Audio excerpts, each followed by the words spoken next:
श्रीगुरुभ्यो नमः हरिः ओम्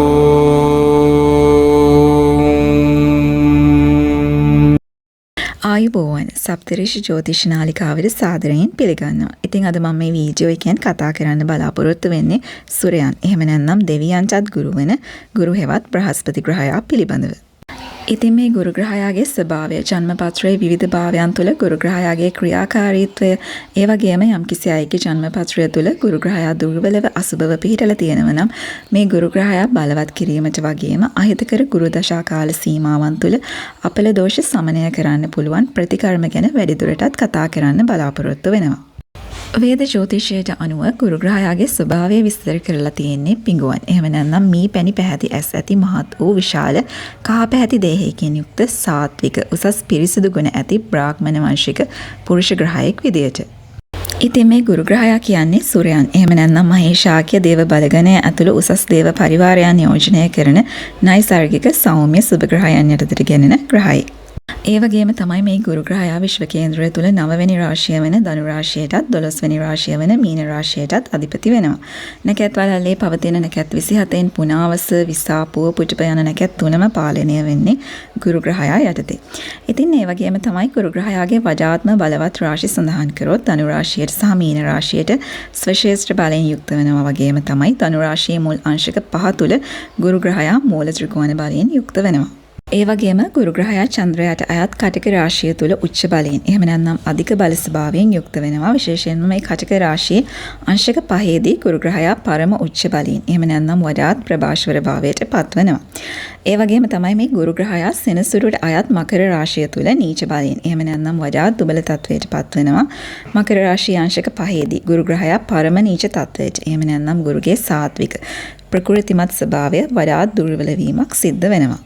ඉතින් මේ ගුරු ග්‍රහයාගේ කාර්යකත්වය ගැන කතා කරොත් පුත්‍රකාරක, ධනකාරක, ඥානකාරක විදියට දරුවන්ටත් විශේෂයෙන්ම පුත්‍ර සම්පත් වලට, ධන දාන්‍ය ආදී වස්තු වලට, සමෘද්ධිමත් භාවයට, ඉහළ ප්‍රඥාවට, විශේෂයෙන්ම මේ පොතපතට එහා ගිය ඉන්ද්‍රයන්ට ගෝචර වෙන ප්‍රඥාවට සහ මීට අමතරව භික්ෂුන් වහන්සේලා, බ්‍රාහ්මණයන් ඇතුළු උසස් ශ්‍රමණ පූජ්‍ය පක්ෂයට, දෙවියන්, ගුරුවරුන්, උසස් ධර්ම ශාස්ත්‍ර, විශේෂයෙන්ම වේදය ඇතුළු මන්ත්‍ර, තන්ත්‍ර ශාස්ත්‍ර, නීතිය, දර්ශනවාදය, තර්ක ශාස්ත්‍ර, උසස් න්‍යාය ශාස්ත්‍ර ඇතුළු විවිධ අංශ කෙරේ මේ ගුරු ග්‍රහයාගේ කාර්යකත්වය විහිදෙනවා.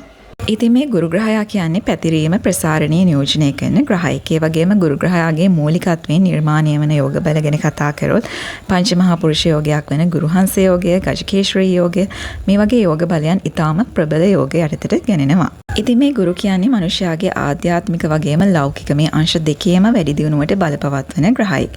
ඉතින් මේ ගුරුගේ පිරිසුදු කිරණ ශක්තිය බලපෑම යම් කිසි කෙනෙකුගේ ජීවිතයට වැඩි වශයෙන් බලපවත්වනවා නම් ඒ පුද්ගලයා ශිෂ්ට සම්පන්න, උසස් ගති පැවතුම් තියෙන ප්‍රඥාවන්ත, මරණින් මතුවටත් නාමය රැඳෙන පුණ්‍යවන්ත ගෞරවනීය අයෙක් වෙනවා. ඉතින් අපි බලමු ජන්මපත්‍රයේ මේ භාව 12 තුල ගුරු ග්‍රහයා තැන්පත් වීමෙන් ඇතිවන පලාපල මොනවද කියලා.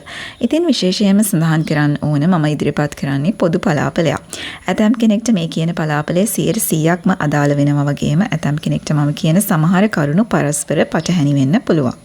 ලග්නය අනුව ගුරු ග්‍රහයා තැන්පත් වෙලා ඉන රාශිය අනුව ගුරු ග්‍රහයාට ලැබෙන සංයෝග දෘෂ්ටි, නවාංශික ආදී වර්ග සටහන් වල ගුරු ග්‍රහයාගේ තත්වය මේ වගේ සමස්ත ග්‍රහ බලය අනුව මේ කියන පලාපලවල ඇතැම් කරුණු වෙනස් වෙන්න ඉඩ තියෙනවා. ගුරු ග්‍රහයා ලග්න භාවය තුළ තැන්පත් වීම ගැන කතා කරොත් ගුරු ග්‍රහයා ලග්නයට දිශා බලයෙන් එහෙම නැත්නම් දිග් බලයෙන් යුක්ත වෙනවා. ඒ වගේම තමයි මේ ලග්නයේ පිහිටි බලවත් ගුරු ග්‍රහයා මගින් කේන්ද්‍රයේ තිබෙන ඇතැම් අරිටු දෝෂ භංග කරවන යහපත් පිහිටීමක් ලෙසට දක්වන්න පුළුවන්.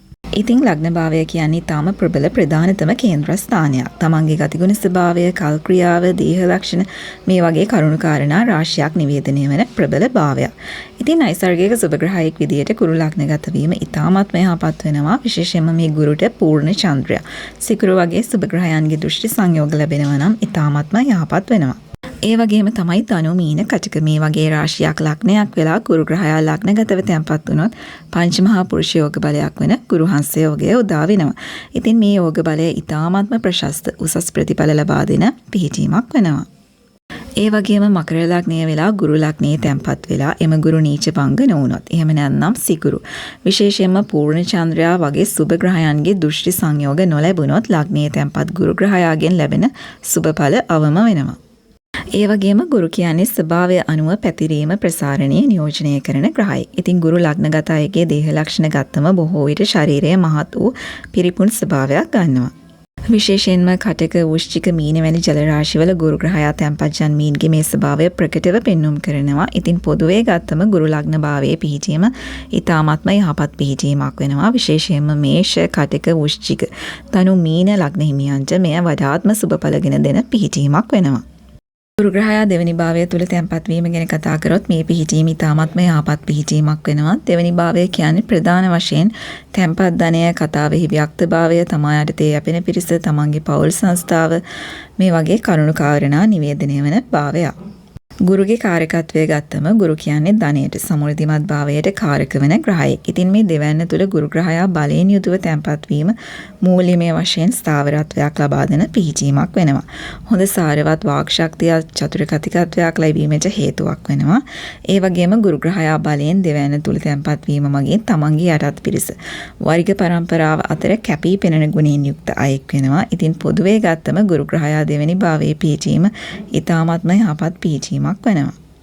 ගුරු ග්‍රහයා තුන්වෙනි භාවය තුළ තැන්පත් වීම ගැන කතා කරොත් ගුරු තුන්වෙනි භාවයට එතරම්ම පළ දෙන පිහිටීමක් නෙවෙයි. මොකද තුන්වෙනි භාවය උපචය භාවයක් වශයෙන් නෛසර්ගික සුභ ග්‍රහයන්ට වඩා නෛසර්ගික පාපීන්ට වඩාත් ක්‍රියාකාරී වන භාවයක් නිසා. ඒ වගේම ගුරු ග්‍රහයාට තුන්වැන්න කියන්නේ මරණකාරක ස්ථානයක්. ඉතින් මෙහිදී ගුරුගේ ජීව ගුණය බොහෝ දුරට අක්‍රිය වෙනවා. නමුත් ගුරු ග්‍රහයා බලවත්ව පාප පීඩා නොමැතිව තුන්වැන්න තුළ තැන්පත් වීම මගින් උසස් බලවත් සහෝදර ඵල ඇතිවීමට හේතුවක් වෙනවා. විශේෂයෙන්ම මේ තුන්වෙනි භාවය මේෂ සිංහ ධනු වගේ තේජෝ රාශියක් වුණත් අධිකාරී බලය ගෞරවය කීර්තිය ලැබෙන යහපත් පිහිටීමක් වෙනවා. ඒ වගේම ජල රාශීන් වන කටක වෘශ්චික මීන රාශියක් වුණත් උපන් බෙමින් එපිට විදේශ සංචාරයන් වල යෙදීමට හේතුවක් වෙනවා. ඒ වගේම තමයි මේ තුන්වෙනි භාවයට ගුරුගේ බලපෑම වඩාත්ම තීව්‍ර ලෙස ලැබෙනවා නම් ජන්මියාගේ මරණයට බොහෝ විට මේ ශරීරයේ අභ්‍යන්තර ඉන්ද්‍රියන් වල ගැටිති. විශේෂයෙන්ම රුධිර ධමනි ශිරාවල ගැටිති, රුධිරය විෂ වීම, මීමැස් මොරය, වකුගඩුවක් මාව වැනි ඉන්ද්‍රියන් වල සංකූලතා හේතු වෙන්න පුළුවන්. ගුරු ග්‍රහයා හතරවෙනි භාවය තුල තැන්පත් වීම ගැන කතා කරොත් මේ පිහිටීම සුබඵල දෙන යහපත් පිහිටීමක් වෙනවා. විශේෂයෙන්ම ගුරු කියන්නේ ධන දාන්‍ය ආදී වස්තුව සමෘද්ධිමත් භාවය නිවේදනය කරන ධනකාරක ග්‍රහයි. ඉතින් හතරවැන්න කියන්නේ උරුම දේපල, ඉඩම් කඩම්, යාන වාහන, තමන්ගේ අභ්‍යන්තර චෛතසික ස්වභාවය, ඉගෙනුම මේ ආදී කරුණු කාරණා නිවේදනය කරන ප්‍රධාන කේන්ද්‍ර ස්ථානයක්. ඉතින් ගුරු ග්‍රහයා බලවත්ව හතරවැන්නේ පිහිටීම මගින් මේ කරුණු කාරණාවල වැඩි දියුණුව ඇති කරවනවා. විශේෂයෙන්ම ගුරු ග්‍රහයා මේෂ කන්‍යා ධනු ලග්න වෙලා පාප දෘෂ්ටි නොමැතිව හතරවැන්නේ තැන්පත් වීම ඊ타ත්ම සුභ පිහිටීමක් වෙනවා. උරුම දේපල, යාන වාහන, ඉඩම් කඩම් ආදී මේ කරුණවල ඉහළ දියුණුවක් ලැබීමක් ඇති කරවනවා. තමන්ගේ පරම්පරාව තුළ කැපී පෙනෙන ගෞරවනීය අයෙක් වීමට හේතුවක් වෙනවා. ඒ වගේම තමයි මේ හතරවැනි පිහිටි ගුරු ග්‍රහයාට පූර්ණ චන්ද්‍රයා බලවත් සිකුරු මේ වගේ සුබ ග්‍රහයන්ගේ දෘෂ්ටි සංයෝග ලැබුණොත් සුවිසල් මන්දිර උසස් ගණයේ සුපෝපභෝගී යාන වාහන ලැබීමේ භාග්‍ය හිමි කෙනෙක් වෙනවා. ඒ වගේම ගුරු ග්‍රහයා හතරවැනි බලවත් වීම මත ජීවිතයේ අගභාගය සැපසේ දුක් කරදර පීඩා අවමව ගත කරන්නත් යහපත් ප්‍රභාෂ්වර හිතක් වගේම පරිත්‍යාගශීලී ගුණය ඇතිවීමට හේතුවක් වෙනවා. ඒ වගේම මේ ගුරු හතරේ පිහිටලා තියෙන අයට අත්ගුණය ඊ타ත්ම හොඳින් පිහිටනවා. ඉතින් පොදුවේ ගත්තම ගුරු හතරවැන්නේ පිහිටීම ඊ타ත්ම යහපත් පිහිටීමක් වෙනවා. ගුරු ග්‍රහයා පස්වැන්නේ පිහිටීම ගැන කතා කරොත් මේ පිහිටීම ඊටාම උසස් පිහිටීමක් වෙනවා. පස්වැන්න කියන්නේ పూర్ව පුණ්‍ය ස්ථානීය වශයෙන් මේ පෙර භවයන්හි පුණ්‍ය ශක්තිය නිවේදනය කරන ලක්ෂ්මී ස්ථානයක් වශයෙන් හඳුන්වන ඊටාම සුබ භාවයක්. ඉතින් ගුරු ග්‍රහයාගේ කාරකත්වය සහ නෛසර්ගික ගති ස්වභාවය අනුව පස්වැන්නට ගුරු ග්‍රහයා ඊටාත්ම සුබ ලෙස යහපත් ඵල ලබා දෙනවා. ගුරු ග්‍රහයා පස්වැන්න තුල බලවත් වීම මත වාසනාවන්ත දරු සම්පත් ඒ වගේම උසස් පදවිතානාන්තර ධන සම්පත් ලැබීමට හේතුවක් වෙනවා. ඊට අමතරව විවිධ ශාස්ත්‍රවල නිපුණතාව, විශේෂයෙන්ම මේ වේදාන්ත විෂයන්, මාන්ත්‍ර තන්ත්‍ර ශාස්ත්‍ර මනාලස හැසිරවීමට හැකියාවක් ලැබෙනවා. ඒ වගේම පොතපතට එහා ගිය ඉන්ද්‍රයන්ට ගෝචර වෙන උසස් ඉහළ විචක්ෂණශීලී බුද්ධි බලයක් ලැබීමට හේතුවක් වෙනවා. ඒ වගේම තමයි පස්වැන්නේ තැන්පත් ගුරු ග්‍රහයාට රාහු සහ අනිකුත් පාප ග්‍රහයන්ගේ බලපෑම අහිතකර විදියට ලැබුණොත් බ්‍රාහ්මණ ශාප හේතුවෙන් පුත්‍ර සම්පත්තිය අහිමි වීමට හේතුවක් වෙනවා. ප්‍රධාන වශයෙන්ම ජන්මපත්‍රය තුළ බ්‍රාහ්මණ ශාපයන්ට අදාළ ග්‍රහ පිහිටීම් ගුරු ග්‍රහයා මූලික වීමෙන් තමයි නිර්මාණය වෙන්නේ. ඉතින් පෙර ආත්ම භාවවලදී තමන්ගේ ප්‍රඥාව දැනුම නිසා මාන්නයෙන් අහංකාරයෙන් බ්‍රාහ්මණයන්ට අභියෝග කරපු අගෞරව කරපු හේතුවෙන් බ්‍රාහ්මණ ශාපයන් ඇතිවීමට හේතුවක් වෙනවා. ඉතින් යම් කිසි කෙනෙක්ගේ ජන්මපත්‍රයක් තුළ මේ බ්‍රාහ්මණ ශාපයන්ට අදාළ ග්‍රහ පිහිටීම් යෝග බලයන් තියෙනවා නම් ඒවා යම් යම් පිළිවෙත් මගින් නිවාරණය කරගන්න හැකියාවක් තියෙනවා. ගුරු ග්‍රහයා 6 වෙනි භාවය තුල තැන්පත් වීම ගැන කතා කරොත් 6 වෙනි භාවය දුෂ්ට ස්ථානයක් වශයෙන් නයිසර්ගික ශුභ ග්‍රහයෙක් වෙන ගුරුට එතරම් ක්‍රියාකාරී ශුභ ඵල දෙන භාවයක් නෙවෙයි. නමුත් ගුරු ග්‍රහයා බලවත්ව පාපී ග්‍රහයන්ගෙන් පීඩාවටපත් නොවි 6 වෙනි පිහිටලා තියෙනවා නම් රෝග පීඩා සතුරු කරදර ආදියෙන් තොර කෙනෙක් වෙනවා. ඉතින් ඒ වගේම තමයි ගුරු ග්‍රහයා දුර්වලව 6 වෙනි පාප පීඩිතව සිටීම මගින් ශරීර ශක්තිය දුර්වල වීම, ශරීරය කෘෂ වීම, ගුරු ග්‍රහයාගේ නිවේදනය වන රෝගාබාධ වෙන ආහාර ජීර්ණ පද්ධතිය විශේෂයෙන්ම මේ බඩවැල්, අක්මාවාශ්‍රිත සංකෝලතා, දියවැඩියාව, හර්නියා තත්ත්ව, රුධිර නාල, ශරීරයේ අභ්‍යන්තර ඉන්ද්‍රියන් වල ගැටිති, සෙම් දෝෂ මේ වගේ විවිධාකාර සංකෝලතා ඇතිවීමට හේතුවක් වෙනවා. ඉතින් මේ ගුරු ග්‍රහයා පාපී දෘෂ්ටි සංයෝග වලින් තොරව 6 වෙනි තුල බලයෙන් ඉන්න තරමට ගුරු ග්‍රහයාගෙන් වෙන පීඩා අවම වෙනවා. ඉතින් ගුරු ග්‍රහයා 7 වෙනි භාවය තුල තැන්පත් වීම ගැන කතා කරොත් 7 වෙනි භාවය කියන්නේ කේන්ද්‍ර ස්ථානයක් වශයෙන් ගුරුට ඉතා යහපත් භාවයක් වෙනවා. විශේෂයෙන්ම මේ 7 වෙනි භාවය කියන්නේ ප්‍රධාන වශයෙන්ම විවාහය පිළිබඳව නිවේදනය වන භාවයක්. ඉතින් ගුරු ග්‍රහයා නයිසර්ගික ශුභ ග්‍රහයෙක් නිසා 7 වෙනි භාවය තුල තැන්පත් වීම මගින් යහපත් උසස් විවාහයක් සිදු වීමට හේතු වෙනවා. ඒ වගේම විවාහ සහකරු හෝ සහකාරිය ගුණවත් උසස් ගති පැවතුම් තියෙන සත්පුරුෂ කෙනෙක් වෙන්න වැඩි ඉඩක් තියෙනවා. විශේෂයෙන්ම 7 වෙනි තැන්පත් ගුරු ග්‍රහයාට පූර්ණ චන්ද්‍රයා සිකුරු වගේ ශුභ ග්‍රහයන්ගේ දෘෂ්ටි සංයෝග ලැබුණොත් වාසනාවන්ත විවාහ ජීවිතයක්, ඒ වගේම විවාහයෙන් පසු දියුණුවට හේතු වෙන්න පුළුවන්. ඉතින් ඇතැම් අවස්ථාවලදී මේ ගුරු ග්‍රහයාගේ නයිසර්ගික ගති ස්වභාවය අනුව පසුකාලීනව විවාහය නීරස වීමට කරුණ යෙදෙන්න පුළුවන්. නමුත් සමස්තයක් විදියට ගුරු 7 වෙනි භාවයේ බලවත්ව පිහිටීම යහපත් සමාජ තත්ත්වයක්, ඒ වගේම ධනය, ප්‍රඥාව ලැබෙන යහපත් පිහිටීමක් වෙනවා. ගුරු ග්‍රහයා 8 වෙනි පිහිටීම ගැන කතා කරොත් 8 වෙනි දුෂ්ට භාවයක් නිසා ගුරු ග්‍රහයා 8 වෙනිට සක්‍රිය ලෙස ශුභ ඵල ලබා දෙන ග්‍රහයෙක් නෙවෙයි. නමුත් ගුරු 8 වෙනි තුල බලයෙන් තැන්පත් වුණොත් විශේෂයෙන්ම විවාහය තුලින් මියගේ අයගෙන් උරුම දේපල හිමිකම් ලැබීමට හේතුවක් වෙනවා. ඒ වගේම 8 වෙනින් ප්‍රධාන වශයෙන් නිරූපණය කරන ආයුෂ සම්බන්ධයෙන් යහපත් වෙනවා. දීර්ඝායුෂ ලැබීමට, ඒ වගේම වේදනාවක් නොමැති සාමකාමී මරණයකට හේතුකාරක වෙනවා. ඒ වගේම ගුප්ත ශාස්ත්‍රයන්, මන්ත්‍ර තන්ත්‍ර ඇතුළු වේදාන්ත විෂයන් කෙරේ වැඩිපුර ඇදී යන පිහිටීමක් වෙනවා. ඉතින් කෙසේ නමුත් ගුරු ග්‍රහයා 8 වෙනි තුල දුර්වලව පාප පීඩිතව තැන්පත් වුණොත් නිදාගත රෝග, විශේෂයෙන්ම හෘදය ආශ්‍රිත සංකූලතා, රුධිරය විෂ වීම, අභ්‍යන්තර ඉන්ද්‍රියන් වල ගැටිති, පිළිකා තත්ත්ව, කොඳුබැට පෙළ ආශ්‍රිත රෝග, වකුගඩු අක්මාව ආදී ඉන්ද්‍රියන් වල සංකූලතා මේ වගේ රෝග වලින් පීඩා විඳින්න වැඩි ඉඩකඩක් තියෙනවා. නමුත් ගුරු ග්‍රහයා බලවත්ව 8 වෙනි පිහිටීම තුලින් 8 වෙනි නිවේදනය වන කරුණු කෙරේ යහපත් බලපෑමක් ඇති කරලා මේ දෝෂ පීඩා තත්වයන් අවම කරනවා. ගුරු ග්‍රහයා 9 වෙනි භාවයේ තැන්පත් වීම ගැන කතා කරොත් 9 වෙනි භාවය කියන්නේ ධර්ම ස්ථානය, භාග්‍ය ස්ථානය වශයෙන් හඳුන්වන పూర్ව පුණ්‍ය ශක්තිය මේ ආත්ම භාවය තුළ ක්‍රියාත්මක වන තීව්‍රතාවය, එහෙම නැත්නම් පරාසය නිරූපණය කරන භාවයක්. මීට අමතරව තමන්ගේ පියා පිළිබඳ කරුණු, තමන්ගේ ආගම දහමට තියෙන අනුකූලතාවය, තපස, සමෘද්ධිමත් භාවය, උසස් පුණ්‍ය භූමි සේවනය, දෙවියන්ගේ ආශිර්වාදය මේ වගේ නොයෙකුත් යහපත් කරුණු නිවේදනය කරන ඊටාම ශුභ ලක්ෂ්මී භාවයක්. එහෙම නැත්නම් ත්‍රිකෝණ ස්ථානයක්. ඉතින් මේ ගුරු ග්‍රහයාගේ නයිසර්ගික ගති ස්වභාවය සහ කාරකත්වය අනුව 9 වෙනි භාවයට ගුරු ග්‍රහයා සක්‍රිය ලෙස ඊටාත්ම හොඳින් ශුභඵල ලබා දෙනවා.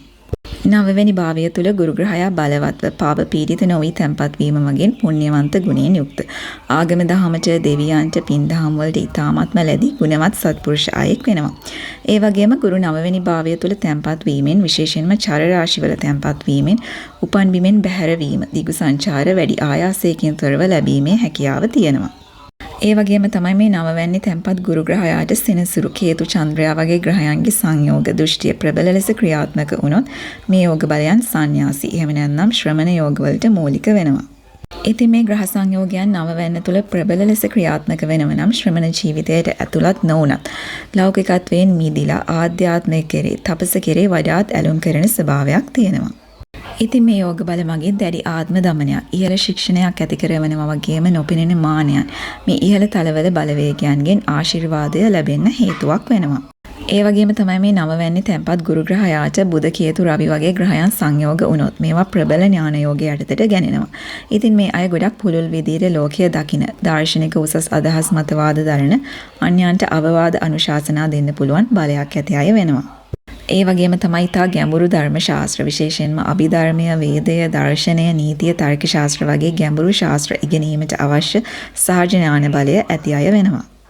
ඉතින් සමස්තයක් විදිහට ගුරු 9 වෙනි භාවය තුල තැන්පත් වීම ඉතාමත්ම යහපත් පිහිටීමක් වෙනවා. ධනවත් භාවය ලැබෙන සමාජය තුල කැපී පෙනෙන ගුණයෙන් යුක්ත උසස් ගුණවත් ගති පැවතුම් තියෙන ධර්මිෂ්ඨ කෙනෙක් වෙනවා. ඉතින් ගුරු ග්‍රහයා 10 වෙනි භාවය තුල තැන්පත් වීම ගැන කතා කරොත් මේ ඉතාමත්ම යහපත් පිහිටීමක් වෙනවා. 10 වෙනි භාවය කියන්නේ ලග්න භාවයට පසුව එන බලවත් ප්‍රබල හා ප්‍රධානතම කේන්ද්‍ර ස්ථානයක්. එහෙම නැත්නම් විෂ්ණු ස්ථානයක්.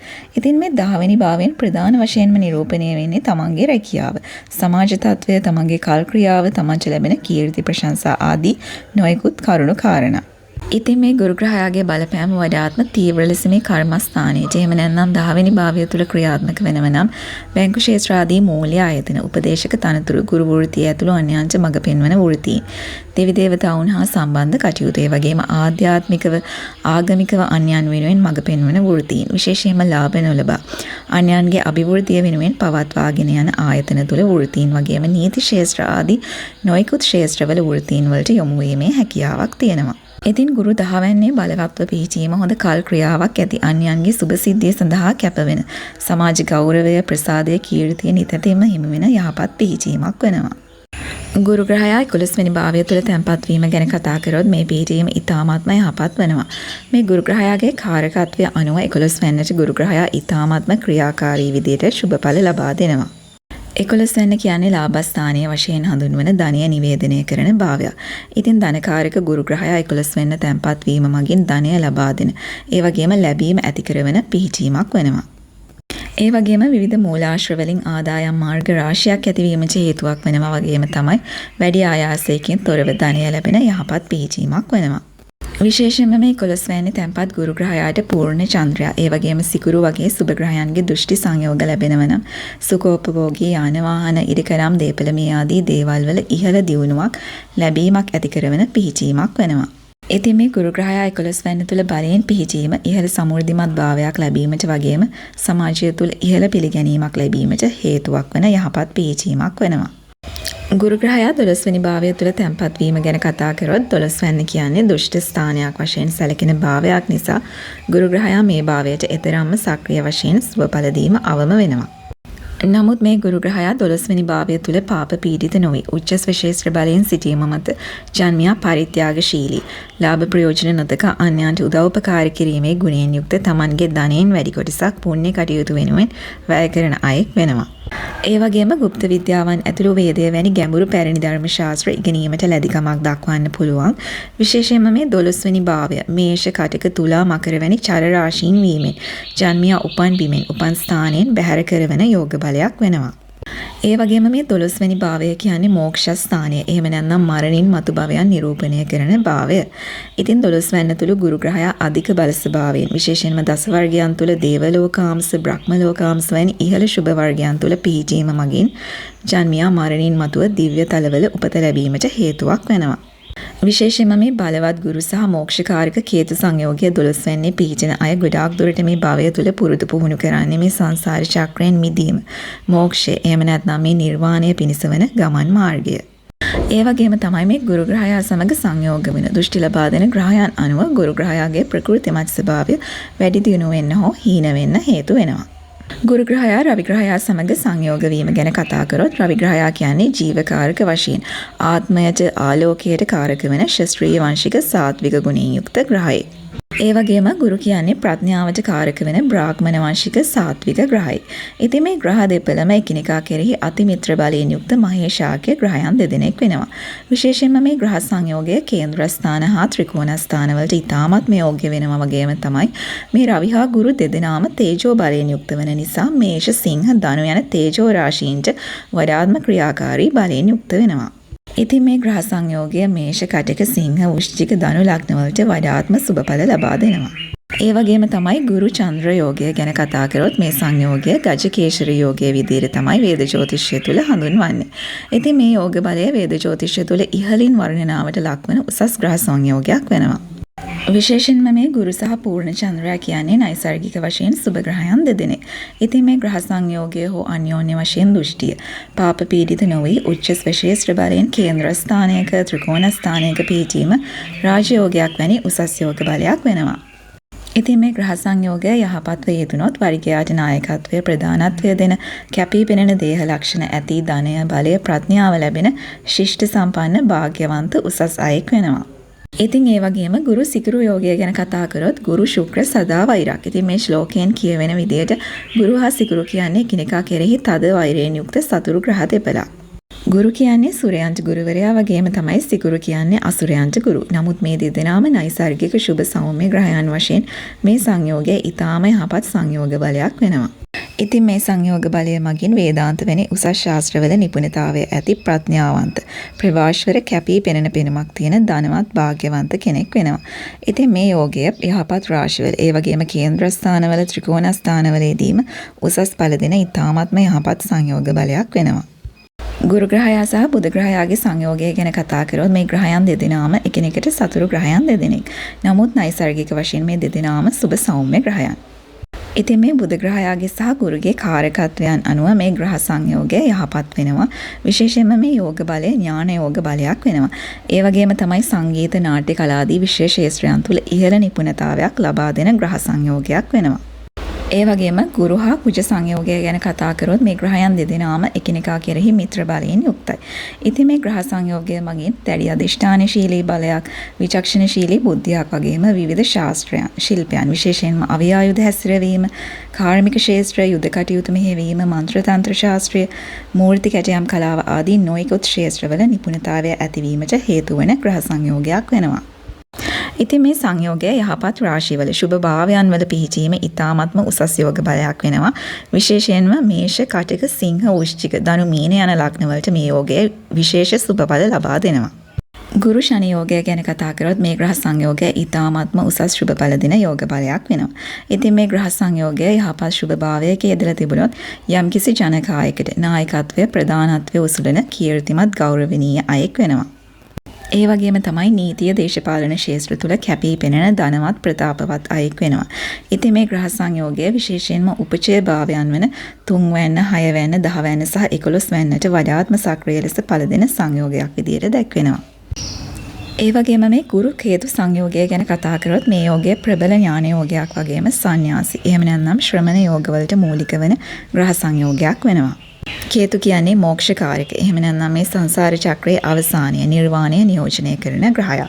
ඉතින් ගුරු කියන්නේ ප්‍රඥාවට කාරක ග්‍රහයා වශයෙන් මේ ග්‍රහ සංයෝගය ප්‍රඥාව සහ මෝක්ෂය අතර ග්‍රහ සංකලනයක් වෙනවා. ඉතින් මේ ග්‍රහ සංයෝගය ජන්මපත්‍රය තුළ ප්‍රබල ලෙස ක්‍රියාත්මක වෙනවා. විශේෂයෙන්ම 4 වෙනි භාවය, 5 වෙනි භාවය, 9 වෙනි භාවය, 12 වෙනි භාවයන් විශේෂයි. දැඩි ආත්ම දමනයක් සහිත ප්‍රඥාවන්ත ආධ්‍යාත්මය කෙරෙහි වඩා නැඹුරු මතු භාවයන් මෝක්ෂය කරා මෙහෙවීමට වෙහෙසෙන අයෙක් වෙනවා. ගුරු රාහු සංයෝගය ගැන කතා කරොත් මේ සංයෝගය වේද ජ්‍යොතිෂය තුල හඳුන්වන්නේ ගුරු චණ්ඩාල යෝගය ලෙසට. ඉතින් සමස්තයක් විදිහට ගත්තම මේ ග්‍රහ සංයෝගය සුබඵල දීම අවම යෝගයක් විදිහට තමයි සැලකන්නේ. මොකද රාහු කියන්නේ නයිසර්ගික වශයෙන් අසුර බල නියෝජනය කරන පාපී ග්‍රහයෙක් නිසා ගුරුගේ තිබෙන ප්‍රභාෂ්වර භාවය රාහු ග්‍රහයා සමග සංයෝගයෙන් දෝෂ්‍ය වෙනවා. ගුරු කියන්නේ නයිසර්ගික වශයෙන් සුබ ඉහළ ප්‍රඥාව, ශිෂ්ට සම්පන්න බව, සාර ධර්ම, ආත්ම දමනය, ආධ්‍යාත්මික ගුණ වගාව නිරූපණය කරන සාත්වික ග්‍රහය. රාහු ග්‍රහයාගෙන් නිරූපණය වෙන්නේ ඊට සම්පූර්ණ ප්‍රතිවිරුද්ධ අන්තය. ඉතින් මේ හේතු නිසා මේ ග්‍රහ සංයෝගය එකිනෙකට ඝට්ටණය වීම වැඩි. ඉතින් මේ හේතු නිසා මේ ග්‍රහ සංයෝගයෙන් ලබා දෙන සුබඵල හීන වෙනවා. ගුරු ග්‍රහයාගේ විංශෝත්තරී මහදශාව අවුරුදු 16ක් තරම් දිගු කාල පරාසයක් වෙනවා. විශේෂයෙන්ම මේ ලග්න අතරින් මේෂ, කටක, සිංහ, වෘශ්චික, ධනු, මීන ලග්නවල මේ ගුරු ග්‍රහයා කේන්දරේ බලවත්ව යහපත්ව පිහිටලා තියෙනව නම් දශා කාලය තුළ ඊ타ත්ම උසස් ප්‍රතිඵල ලබා දෙනවා. ගුරු දශාව ගැන කතා කරොත් යහපත් ගුරු මහදශා අන්තර දශා කාලය තුළ ශාරීරියේ ප්‍රභාව පිරිපුන් බව වැඩි වෙන කාල සීමාවක් වෙනවා. ඒ වගේම ඉගෙන ගන්න වයසේ දරුවෙක් නම් අධ්‍යාපන කටයුතු වලින් ඉහළ ඵල ලබා ගන්න පුළුවන් යහපත් කාලයක් වෙනවා. ඒ වගේම තමන් කරන කියන කටයුතු වලින් සාර්ථක උසස් භාවයට පැමිණෙන සමාජය තුළ ගෞරවය පිළිගැනීම ලැබෙන සමෘද්ධිමත් ඒ වගේම ඊටාම භාග්‍යවන්ත කාල සීමාවක් වෙනවා. ඒ වගේම තමයි කේන්ද්‍රය තුළ ගුරු ග්‍රහයා දුර්වලව අශුභව පිහිටලා තිබුණොත් ගුරු දශා කාලය තුළ යහපත් ඵල දීම සීමා කරවනවා. තමන් කරන කියන කටයුතු වලට බාධා දෝෂාන්ධකාර රෝග පීඩා ඇති කරන කාල සීමාවක් වෙනවා. විශේෂයෙන්ම මේ ගුරු ග්‍රහයාගෙන් නිවේදනය වන රෝග පීඩා ගත්තොත් අක්මාව, වකුගඩු සම්බන්ධ රෝග තත්ත්වයන්, සිංහමාලය, රුධිරනාල සම්බන්ධ දෝෂ, සෙම් රෝග, මීමැස් මොරය, කුඳුවැටපල ආශ්‍රිත රෝග, අධික ස්ථූලතාවය, කොලෙස්ටරෝල් වැනි ශරීරයේ මේදමය සංයුතියේ දෝෂ, ශරීර අභ්‍යන්තර ඉන්ද්‍රියන් වල ගැටිතිමේ ආදී නොයෙකුත් රෝගයන් හා සංකූලතා ප්‍රදාන වෙනවා. ඉතින් මේ ගුරු ග්‍රහයා ජන්මපත්‍රය තුළ දුර්වල වීමට, බලහීන වීමට පෙර අකුසල් විපාක රාශියක් බලපාන්න පුළුවන්. විශේෂයෙන්ම ස්වාමීන් වහන්සේලාට, බ්‍රාහ්මණයන්ට ඇතුළු උසස් ශ්‍රමණ පූජකතුමන්ට, සිල්වත් ගුණවත් අයට ගුරුවරුන්ට අගෞරව, නිග්‍රහ කිරීම, ඒ වගේම බුද්ධ ප්‍රතිමාවන් වහන්සේලා, බෝධීන් වහන්සේලා විනාශ කිරීම, උසස් පුණ්‍ය භූමි අපවිත්‍ර කිරීම ආදී නොයෙකුත් අකුසල විපාකයන් බලපවත්වන්න පුළුවන්. ඉතින් යම් කිසි අයගේ ජන්මපත්‍රය තුළ ගුරු ග්‍රහයා දුර්වලව බලහීනව පිහිටලා තියෙනවා නම්, ඒ වගේම මේ අහිතකර ගුරු දශා කාල සීමාවන් තුළදී එන අපලකාරී තත්වයන් සමනය කරගන්න පුළුවන් ප්‍රතිකර්ම රාශියක් තියෙනවා. ඉතින් ඉස්සෙල්ලම මැණික් ශාස්ත්‍රයෙන් කරන්න පුළුවන් ප්‍රතිකර්ම ගැන කතා කරොත් පුෂ්පරාග මැණික තමයි ගුරු ග්‍රහයාගේ අපලවලට නිර්දේශ වන ප්‍රධානතම මැණික් වර්ගය. ඉතින් මෙහිදී ගුරු ග්‍රහයා බලවත් කරන්න, මේ ගුරු ග්‍රහයාගෙන් එන අරිටු කිරණ ශක්තිය පාලනය කරන්න තමයි පුෂ්පරාග මැණික් පළඳින්නේ. නමුත් මේ පුෂ්පරාග මැණික් පැළඳීමේදී විශේෂයෙන්ම සැලකිලිමත් වෙන්න ඕන. මොකද ගුරු ග්‍රහයා ජන්ම කේන්ද්‍රයට අනුව මාරක, බාධක, විසිදෙවන දිර්ඝාන ආදී ප්‍රතිග්‍රහයා වුණොත් මේ ගුරුගෙන් සිදුවන අපල තත්වයන් වඩාත් තීව්‍ර වෙන්න පුළුවන්. ඒ නිසා අපලවලට මැණික් පැළඳීමේදී මේ ගැන වඩාත් සැලකිලිමත් වෙන්න ඕන. ඒ වගේම යන්ත්‍ර ශාස්ත්‍රයෙන් කරන ප්‍රතිකර්ම ගැන කතා කරොත් ගුරුට අදාළ යන්ත්‍ර වන නවගුණ යන්ත්‍රය, රත්න යන්ත්‍රය, මාතාංගේශ්වරී යන්ත්‍රය, නරසිංහ යන්ත්‍රය වැනි යන්ත්‍ර ඉතාමත්ම යහපත් වෙනවා. ඉතින් මේන් එකක් සුදුසු පිළිවෙත් අනුව පැළඳීම මගින් ගුරුගේ අපලවලට යම් තාක් දුරට සහනයක් ලබා ගන්න පුළුවන්. ඒ වගේම මේ ප්‍රතිකර්ම අතරින් වඩා ප්‍රශස්ත ප්‍රතිකර්මය ගැන කතා කරොත් බෝධීන් වහන්සේ නමකට පුද සත්කාර කිරීම, වන්දනාමාන කිරීම උසස්ම ප්‍රතිකර්මයක් විදියට හඳුන්වන්න පුළුවන්. බුදුන් වහන්සේට සියලුම ක්ලේශයන් නැසලා බුද්ධත්වයට පිහිට ආධාර ලබා දුන්න බෝධීන් වහන්සේ. එහෙම නැත්නම් ඇසතු බෝ වෘක්ෂය ගුරු ග්‍රහයාගේ නියෝජනය වන වෘක්ෂය විදියට සැලකෙනවා. ඉතින් මේ ගුරුගේ අපලේ සමනය කරන්න බෝධීන් වහන්සේට කහ පැහැති මල්, කහ පැහැති ඒ වගේම රන් පැහැති කොඩි, මී පැණි, ගිතෙල් පහන් මේ ආදී පූජාවන් සිද්ධ කරලා නිරන්තරයෙන්ම වන්දනාමාන පුද සත්කාර කිරීම ඉතාමත්ම යහපත් වෙනවා. ඒ වගේම වේදය තුල සඳහන් වන ආකාරයට ඇසතු බෝධීන් වහන්සේ නමකට අදාළ ස්තෝත්‍ර ගායනා කිරීම, නිරන්තරයෙන් පුද සත්කාර කිරීම, වන්දනාමාන කිරීම, බ්‍රාහ්මණයන් සහ ගුරුන් මැරීමේ පාපයෙන්, දිලිඳු බවින්, රෝග පීඩාදීන් මිදලා චිරජීවනය ලැබීමට හේතුවක් වෙනවා. වගේම මේ බෝධි මූලයේදී එක් බ්‍රාහ්මණයෙකුට දන් දීම බ්‍රාහ්මණයන් කෝටියකට දන් දීම හා සමාන වන බව දක්වනවා. ඉතින් කෙසේ නමුත් බෝධීන් වහන්සේ නමකට ගෞරව සම්ප්‍රයුක්තව පුද සත්කාර කිරීම, වන්දනාමාන කිරීම මේ ආත්ම භාවයට විතරක් නෙමෙයි, මතු ආත්ම භාවයන් ගණනාවකට ඉහළ පුණ්‍ය විපාක ලබා දෙන උසස් පුණ්‍ය කර්මයක් වෙනවා. ඒ වගේම දෙවියන් කෙරේ විශ්වාසය තියෙන, දෙවියන් අදහන කෙනෙක් නම් ගුරු අපලේ සඳහා ශිව දෙවියන්ට සහ විෂ්ණු දෙවියන්ට පුද පූජාවන් සිදු කරලා වන්දනාමාන සිදු කරන්න පුළුවන්. විශේෂයෙන්ම මේ ශිව දෙවියන්ගේ උසස් ශක්ති ස්වරූපයක් වෙන සදාශිව ස්වරූපය සහ ඉහළ ගුරු ස්වරූපයක් වෙන දක්ෂිණ මූර්ත ස්වරූපයන් තමයි ගුරු ග්‍රහයාගෙන් ප්‍රධාන වශයෙන්ම නිවේදනය වන්නේ. ඉතින් මේ ස්වරූපයන්ට අදාළ ස්තෝත්‍ර භාවිතයෙන් උන්වහන්සේලාව වන්දනාමාන කිරීම මගින් ගුරු ග්‍රහයාගෙන් වන පීඩා දෝෂ අවම කර ගැනීමට යහපත් ප්‍රතිකර්මයක් වෙනවා.